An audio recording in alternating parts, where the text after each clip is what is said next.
You're tuned in to RBLR, the home of Tampa Bay's RBLR Sports. 4 seconds left. In front. Happy moment. The Tampa Bay Lightning have won the first Stanley Cup. And the Tampa Bay Lightning have won the Stanley Cup. Lightning strikes twice.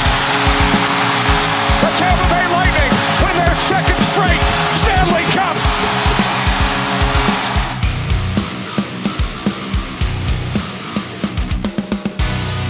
Welcome into RBLR Lightning. My name is Chris. We have another great episode planned here for you guys tonight. And along with me to talk some Lightning hockey is Mr. Jake Ricker. Jake, how are you doing? Are you staying warm in this frigid, chilly weather we've had lately here in Tampa, man? I'm freezing, man. It's way too cold for this little Florida boy, but I am doing good. We finally have some hockey tonight as of this recording, so excited to get some Lightning hockey back. It feels like it's been ages, and it's only going to get longer with this upcoming February schedule that we have that we'll get to in here in just a little bit. Yeah, it's been weird with this season. Like I want to have some consistent hockey in a second. I feel like we got back into the groove of things. We went back to a bit of a break, so trying to fill in the void here a little bit. So in some news, obviously the biggest news is Cooch being out on COVID protocol. It's definitely a bummer. We just literally just got him back, and things were starting to get going with him, and he came back and looked like he hadn't lost a step at all, and he was the Cooch of old. So this is definitely a bummer. Obviously, with all the injuries we've had, losing a guy like Cooch right away after we get him back, it does suck. So we're going to have to fill in the void for Cooch, hopefully not for too long, but let's hope for the best here and hope he's not out for too long. But we definitely know we got the right guys to be able to fill in for him since we've had to do it a ton recently with the injuries. So, Jake, obviously this is a bummer, losing Cooch here for COVID. Yeah, it's devastating, especially after he was just out for so long and we just got him back and now he's gone again in COVID protocols. The good news is, though, I believe, there used to be a 10-day period where you had to be out. If I'm not mistaken, that's now a 5-day period for the NHL. So he shouldn't be out for too long. This is currently, I believe, the second day. So he might return possibly for the game against the Sharks on the February 1st. If not, though, that all depends on, his testing and his symptoms and all that good stuff. So if not, the Lightning are going to have a big break in the first week of February. He'll be able to come back in the second week of February. But all well wishes to him. Hopefully he gets better quickly and can get back on the ice as soon as he can. Because he is, it's what we said when he was out for the longest time, right? He's one of those star players that you just hate to see out, and hopefully he can be back soon. And it's just definitely a bummer, getting a guy like Cooch back, and then next thing you know, he's gone right away, especially for, everything going on in the world right now. So definitely going to miss him. Hope he's back soon, and I hope he's definitely getting healthy. That's obviously the most important thing for the Lightning. So, and then in some other injury news, Chernak is still ruled out for the next 3 games at least. It's still a lower body injury.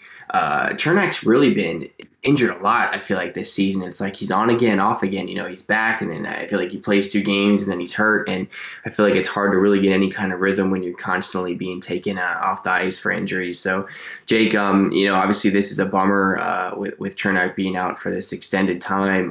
Do you feel like the team has played pretty well in his absence on the defensive side of the puck? For the most part, yeah. That's the one nice thing about this team is they do have a little bit of defensive depth. That's in large part thanks to, guys like Cal Foote who have, they're still not, Foote's not still at the level that you'd want him to be or expect him to eventually be. He's got a lot of high potential, but he's played well for the most part, so he's been able to fill in nicely. I think Schuster has done a pretty decent job. Listen, he's not, and Eric Cernak are a top defenseman out there, but he's filling in nicely. So he's been able to hold his own and play pretty well for the Bolts. So it hasn't been too bad. But you're right, the poor guy, just every time he comes back, blocks some kind of shot and goes right back out again and has to deal with an injury. So my hope is that they're keeping him out until he is 110%. And like I said, with Kucherov, the Lightning have some extended breaks coming up here, so hopefully during that time is where they can get everybody healthy and finally get back to a full lineup, because I believe still the Lightning have only played like 1 or 2 games with a full 100% healthy lineup, which is just absolutely crazy to think about. But the Lightning have managed so far, but Cernak, there's been a couple of games where you can tell that he's been missed, so hopefully he can get healthy and get right back into the swing of things. Yeah, and I feel like guys like Cernak don't get enough respect in the league. Those shot blockers that are willing to get in front of those hard slappers that a normal person would want to run and scream from. He's the type of guy that'll get in front of the net and help Vasi out any way he can. So much respect to guys like Cernak who are willing to put their bodies on the line between him and McDonough. Man, those two take a lot of block shots and a lot of pucks right to the ankle and the bone area. So I can only imagine the bruises and the stuff they get on their bodies from those, some of the guys in the league can hit over, 90, 100 mile an hour slap shots. So it takes a lot of guts to go in front of a puck like that. So a lot of respect to Cernak. Let's hope that, like you said, we can get this break in here and get our team back to the full squad, man. The full squad we need to see on the ice. Will be a dangerous team once everyone's healthy. So it did save. The better news for last is that Palat is set to return tonight as we record here on this Thursday against the Devils, which Palat, third on the team with 15 goals. We've talked about a guy like Palat who's so underrated, and he's really, really valuable asset to this team, and he can really contribute in a lot of ways. So I think getting a guy like Palat back will be huge, man. Keep his momentum going. He's really starting to get hot and really starting to get things rolling right before he unfortunately took an injury like half the team has this year so far. So, Jake, obviously it is definitely some good news getting Palat back tonight. Yeah, absolutely. And Palat is, always an underrated player on this team because he gets overlooked just because of so many superstar talents that we have in Kucherov, Stamkos, Point. He's having another great year again this year, and it's good to have him back, especially with Kucherov out now. Palat, can hopefully fill in on that power play. He's going to need to take a lot more slap shots than he has this year. He's kind of gone away from that, which I'd really like to see him get back over in the circle and take some hard shots on the net, because he was really good at that when he had to fill in for Kucherov, a little while ago when he was in the playoffs when Kucherov was out. So it would be nice for him to get going again, and it's just good to have him back though, and more offensive firepower, especially when we just lost a guy like Kucherov. But Palat, man, he's such an underrated player. He's having another great year, and it's a contract year for him. He's going to be a guy that interesting to watch in the offseason, because I don't know if we're going to be able to bring him back or not, just because of the cap space situation that the Lightning are always in. But great to have him back. Yeah, and that would definitely be a bummer if we weren't able to re-sign Palat. I think keeping him is a very underrated aspect of this team. I think you need a guy like Palat out there that can do so many different things, and he really contributes to this team well. So I really hope that in the offseason we can find a way to keep him and definitely get him paid, get him the money he wants, because I think he does deserve somewhat of a payday. He's paid his dues. He's been on the triplets. He's contributed in any way he can. So I really hope that we can keep Palat, and I'm glad he's going to be coming back tonight for the team. And I hope he can keep up right where he left off, because that would be great. So we did have a West Coast trip for the first time in a long time. I struggled to really stay awake for these games. And we started this West Coast trip with the Kings, and this game, man, we're down to 4 defensemen.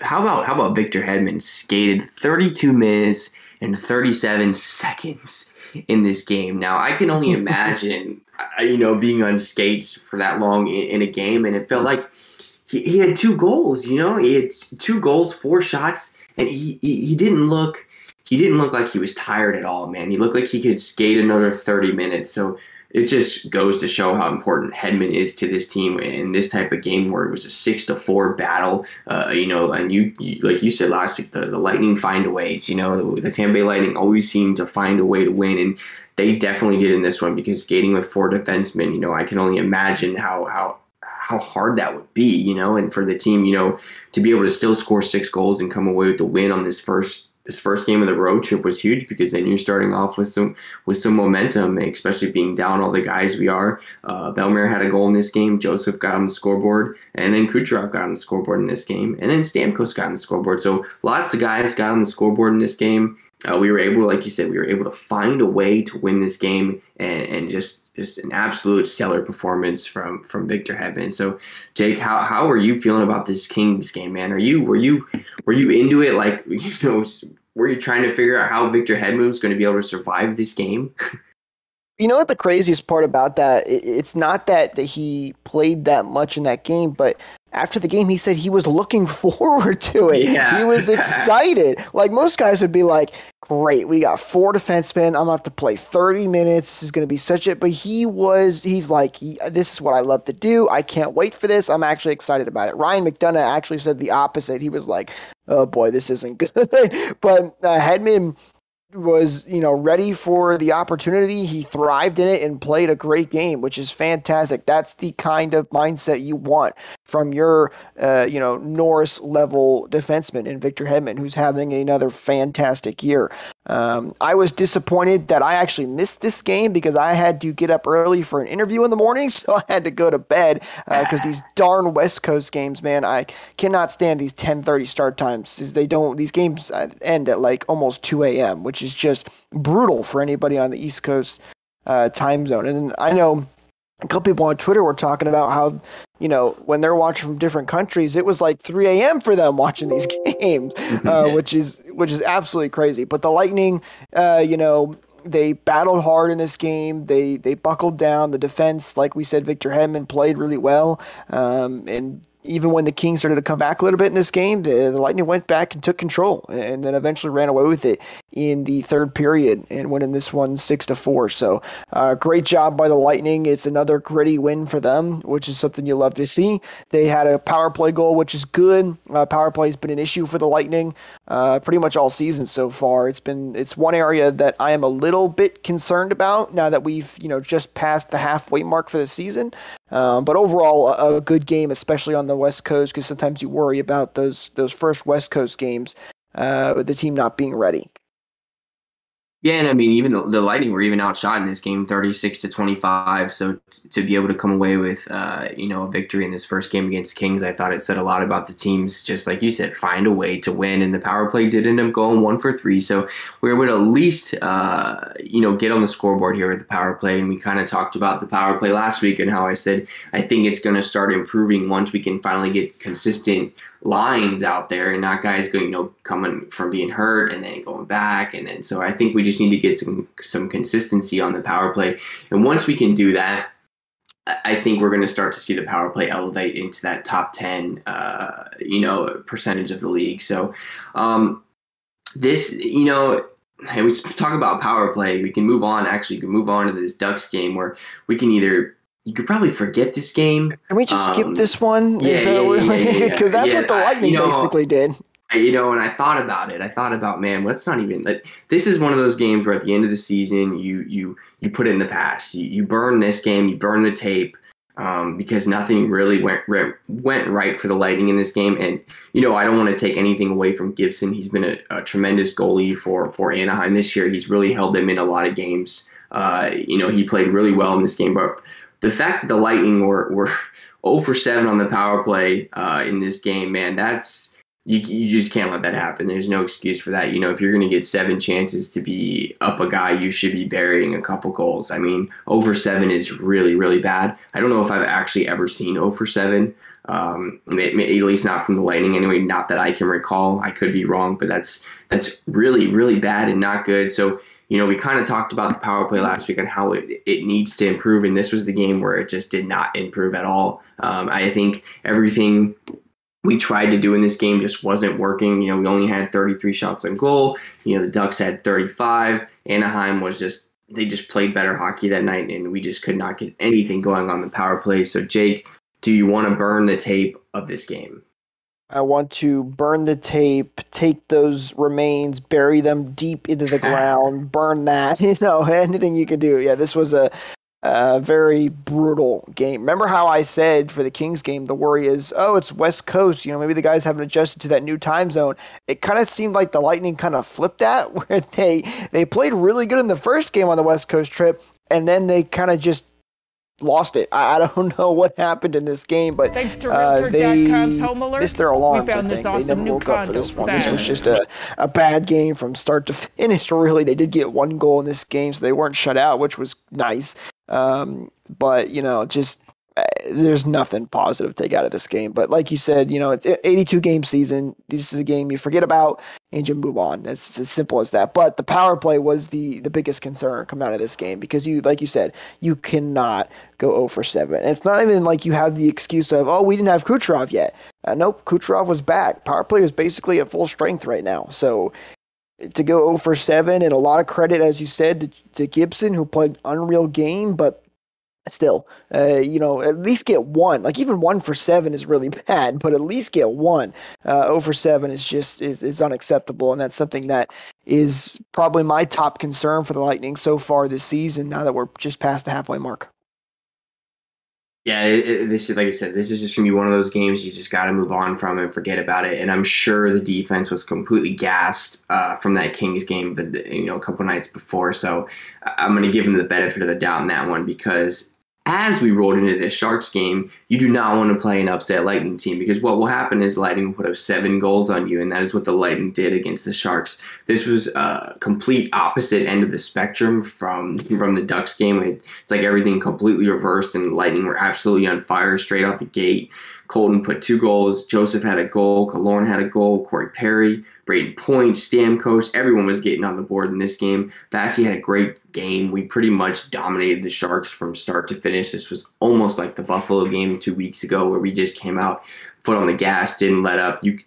You could tell the Lightning were upset. I'm sure Cooper had a few choice words in the locker room. Stamkos probably got the team fired up, did what he had to say, did what he needed to do, and the Lightning came out just absolutely playing well. We only had 2 power plays in this game, but we were able to get one on the board from that. So they dominated in the faceoff, though, 60% in the faceoff, which is huge for the Lightning. Sometimes they can struggle in the faceoff, so I think that's a good sign going forward. But Sharks just really had no chance.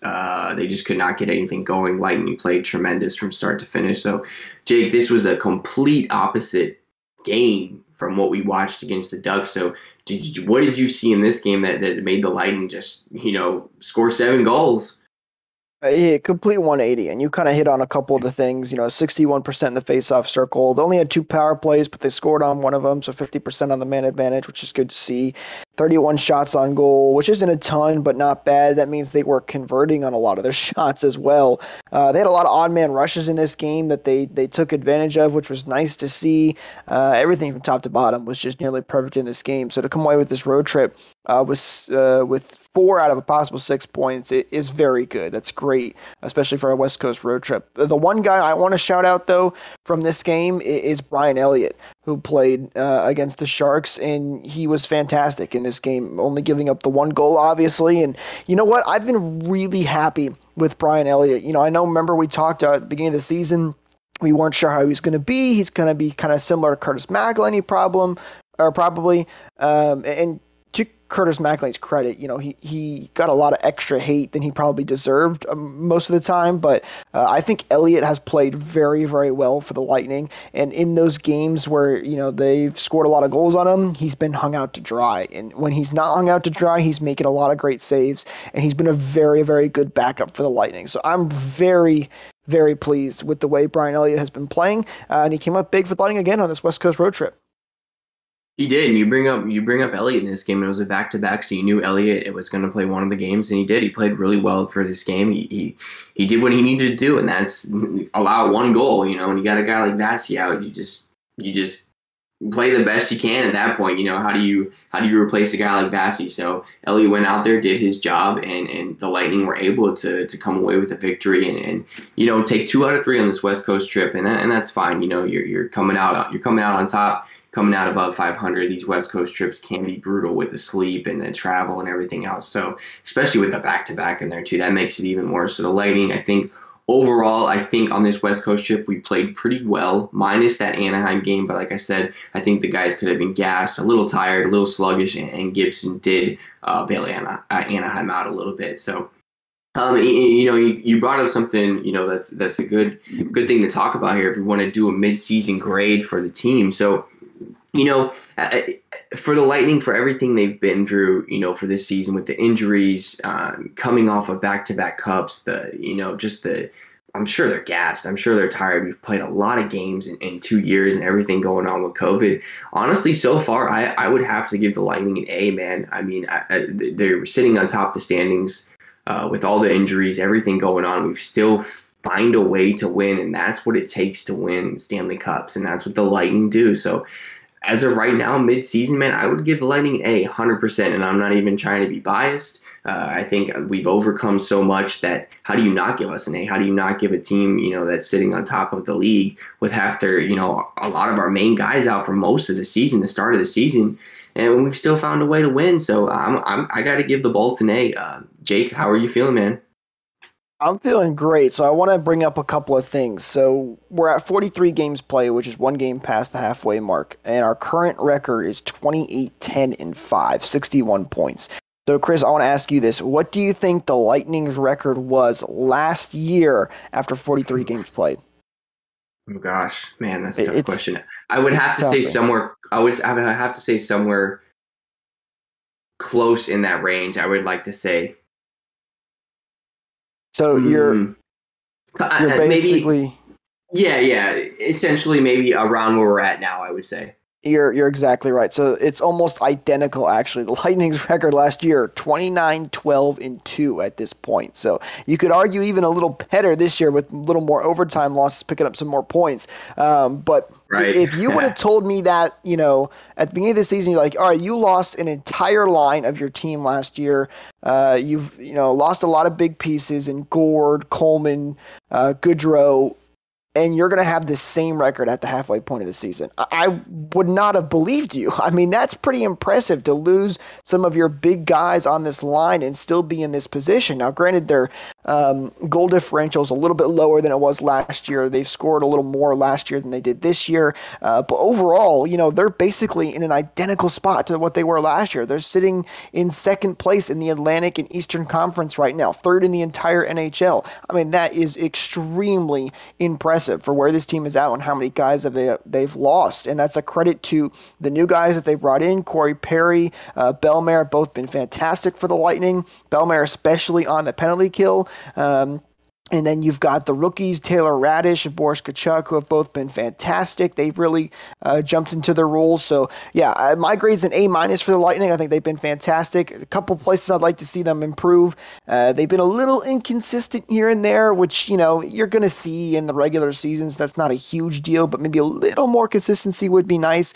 But my biggest gripe, as I mentioned earlier in this, is the power play. That's my biggest concern for the Lightning right now, because you're going to need special teams in the playoffs. It's a very important aspect of this game. And if your special teams aren't working and you're not converting on chances that other teams give you, you're going to lose some games because of it. So that's the one thing to watch out for right now, is the Lightning need to get better on the power play. I don't think they're going to be able to do anything about it at the trade deadline just because of their cap situation. But that is my biggest thing to keep an eye out right now, and that is something that definitely needs to improve. And they got to stay healthy, because right now they're continuously battling so many injuries. But hopefully we get healthy soon. Yeah, and it's really hard to sit here and say what needs to be fixed on a team that's sitting atop the NHL, battling nothing but injuries and going through, a lot of stuff. So, but I agree. I would have to say the power play as well, and we talk about the power play a lot with the Lightning because of all the talent we have. You think, man, the Lightning get on the power play, they're going to score a lot. And they're sitting right now at, like I said, 17th in the league. So, almost middle of the pack. You would think the Lightning would be a little better than that, but above average. And I'm giving them the benefit of the doubt with the injuries. Trying to fill in for a guy like Cooch is hard. Obviously, we did see the power play get going when Cooch was back, because we talked about you can't cheat on that side anymore because Cooch is over and he's going to make those passes. So I think once this team gets the consistency back, I think once the injuries are done, knock on wood, I hope they're done after this break. I hope we can get a healthy team. I think we will see the power play, like we've talked about, go up in the league. I think we'll see it improve because you're right, man. Come playoffs, there's not a lot of calls, man. Those refs will hold the whistle and they're going to make those calls. And when they do, you got to take advantage of that, especially in the playoffs. Power play is huge in the playoffs.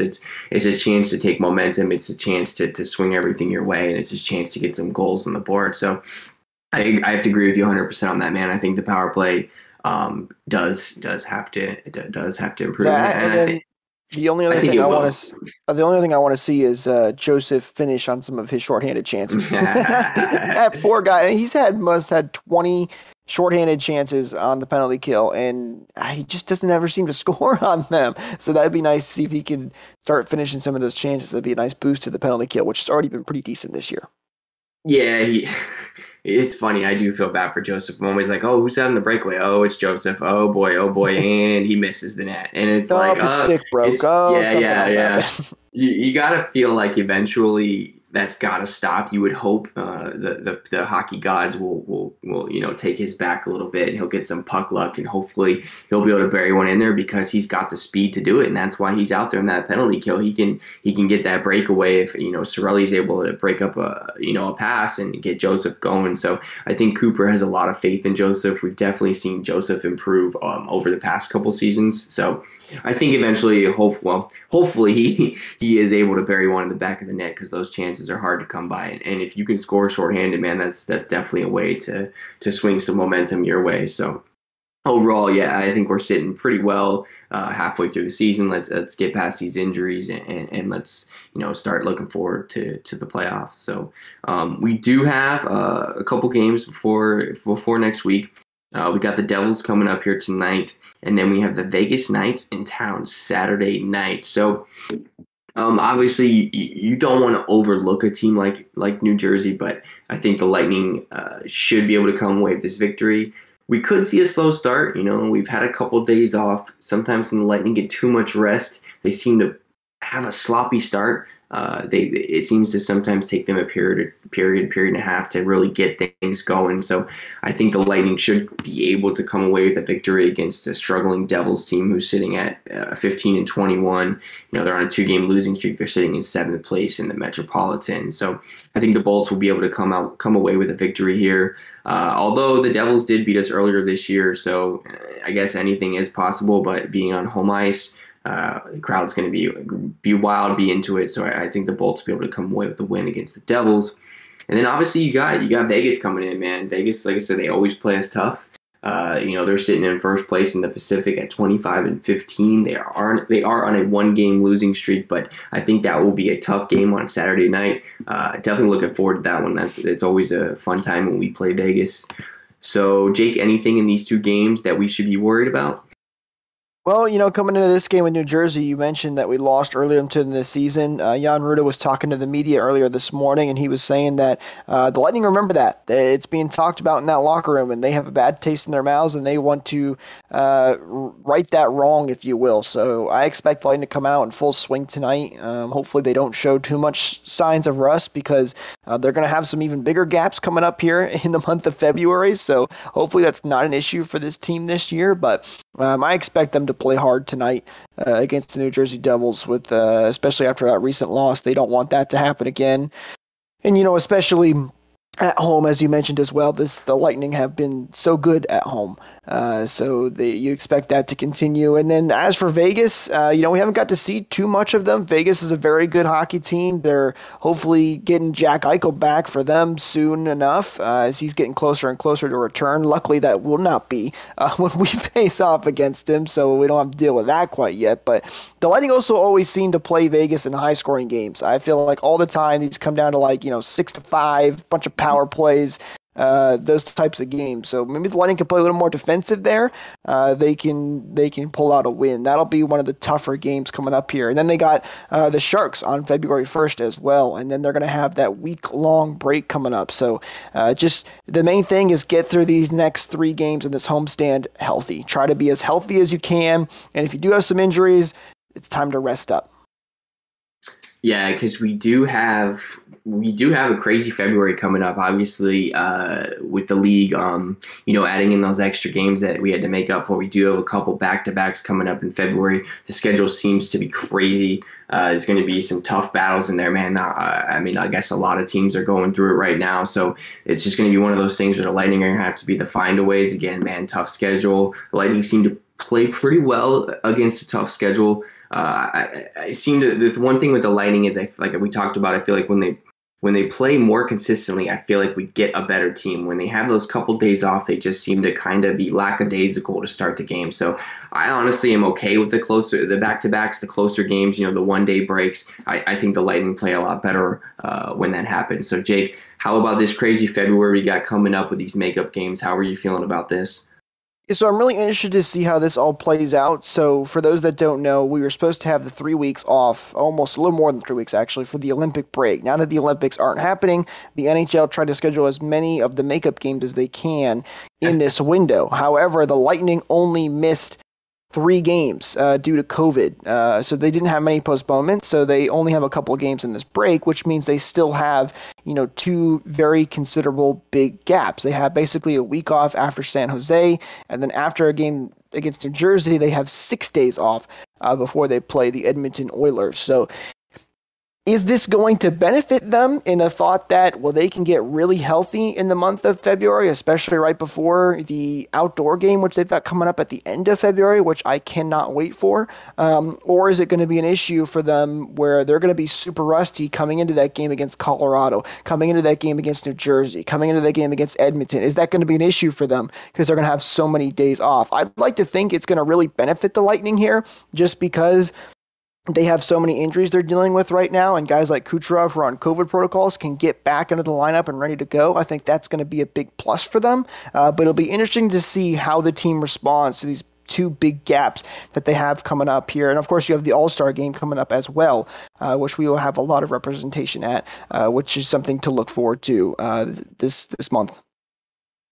It's tough though, because you bring up a good point. It's like, man, like all this time off, yeah, we can maybe try to finally get healthy, which is on the good side, but then on the bad side, we're not playing games, and like I said, I think when the Lightning play a lot of games consistently, they seem to play better. So it's kind of like a catch-22, man. It's like, yeah, this is great. We're going to get this time off. These guys can get healthy, but let's just hope that, like you talked about, we don't come back rusty, man. We can't afford to let the wheels fall off. We need to keep playing some tough hockey, and hopefully we're able to come away with a division title. I'm all for it, man. I don't believe in the curses or any of that stuff. I'd rather have the best record and be the best team in the league. So as we talk about the league, looking around the league a little bit, there has been, there's a lot of games played for teams, and then there's a lot of teams that haven't played a lot of games. You're looking at teams that the Senators, they've only played 36 games, while the Lightning have played 43. So there's a big gap differential in a lot of teams around the league right now. The Islanders only played 35 games, so it's going to be really interesting to see how all these teams, how all this pans out at the end of the season, man. It's going to be the NHL is going to have to cram a lot of games in there for a lot of teams, and I wonder if that's going to end up taking a toll on these guys, come playoff time. It's definitely wild times right now with all this going on, these delayed games. So I'm hoping things can get back to being a little more consistent here. One thing I did want to point out, it is on the West Coast, but the Oilers have fallen all the way to 6th place, man. The Oilers, who were supposed to be that team with McDavid and Draisaitl and all those guys they're picked every year, but the Oilers just seem to really I don't know, they can't get things going out there. And so I just wanted to point that out, to a lot of people who might not follow the West Coast as much. The Oilers are supposed to be one of the better teams in the league every year, and they're just sitting in that 6th place spot. So that's really all I see as far as around the league goes. Jake, do you have anything around the league that you wanted to talk about? You mentioned Edmonton. I think Edmonton's a great team to look at, or if you're a Lightning fan, you're complaining, you have nothing to complain about. Edmonton has 2 of the top players in the NHL, and Connor McDavid and Draisaitl, who are, just goal-scoring machines, and they're down there in 6th place in their own division. Things are not going well for them. I believe they're about to sign Evander Kane as well. I don't know if that was official yet, but I did hear reports that they're supposed to be bringing him in. So, it's the Lightning are in a great spot in second place in the Atlantic. Florida just barely ahead of them, 2 more points. They played their 43rd game. This is going to be catch-up month here for the NHL, in February coming up here. So, things will get a little bit tighter, but I mean, you look at the Bolts at 61 points, and then you look at, Toronto, who's only at 55. They only have 39 games played, but they're still a ways off there. And then even for a team like Boston, who's in 4th, just outside of that top 3 at 51 points in 40 games played, and they're a whole 10 points off. So even with those 3 games that they can make up, that's not going to put them past the Lightning. So things will get tighter here in the month of February coming up. But the Lightning are, again, sitting in a great spot. They're not at the very tippy top right now, but they're playing good hockey. They're sitting in a playoff spot, which is the most important thing at the end of the day. Yeah, and you know what? It's going to be kind of fun to see who can end up coming away with the Atlantic between us and the Panthers. Battle of Florida. For hockey for first place. It's kind of cool to be able to say that. I think. I'm not belongs in the South, right, baby. Right. I'm not taking anything away from Toronto at all, but we all know how Toronto does towards the end of the season, especially come playoff time. So I think it's going to be the Battle of Florida for first place. It's going to be really fun. The rest of the season. I can't believe we're already halfway through the season. It seems like hockey is just flying by. I remember watching the first game and being like, yeah, hockey's back, and here we are, almost already in February at the All-Star break. So I think that's all I had for tonight, man. I want to give a shout out to the listeners and our followers. Like, subscribe, and comment. We're on all platforms of social media at RBLR Sports, Stitch, Spotify, YouTube, Instagram. We're on Facebook. You name it, we're there. So we appreciate all the love. We appreciate all the followers. If you guys want to drop some comments, if you guys want to hear any content, please let us know. Feel free to talk about it for you. I think that's all I had for tonight, Jake, man. I think the Lightning are sitting in a pretty good spot right now. I'm happy where we're at halfway through the season, all things considered. So I think all we got to do now is get healthy, focus on the playoffs, and rest up. So I'm going to give you the final word, man. Go ahead and take us home. Well, one last thing I'll mention, too, that I just thought of is that one thing you're going to have to keep your eye on is where the Lightning do finish in compared to the Florida Panthers, just because the Florida Panthers have a 21-3 home record. They are really, really good at home. Meanwhile, on the road, they're 8-6-5. So not terrible, but definitely not nearly as good as they are at home. Yeah. So, beating the Panthers out for that top spot in the Eastern Conference, or even if that is, Panthers fall to, let's say, 3 and we beat them out at second, wherever that may be at the end of the season, that could end up proving more important than most people think, just because the Panthers are a lot better at home for whatever reason. So that's something to keep your eye on. I think the Lightning are definitely going to want to try and take advantage of home ice if they can, especially when it comes to the Florida Panthers. But other than that, you nailed it, man. The Lightning are playing good. We're got a couple big breaks coming up here so we can get healthy, and I'm really excited for this month of February. Got the All-Star game coming up. We are going to play some hockey outdoors in Nashville, Tennessee, which I cannot wait for. I will be there myself cheering on our boys in those cold temperatures. So very, very exciting stuff coming up. So go Bolts. Thank you for tuning into this presentation by RBLR Sports. On your way out of the stadium, please remember to like and subscribe.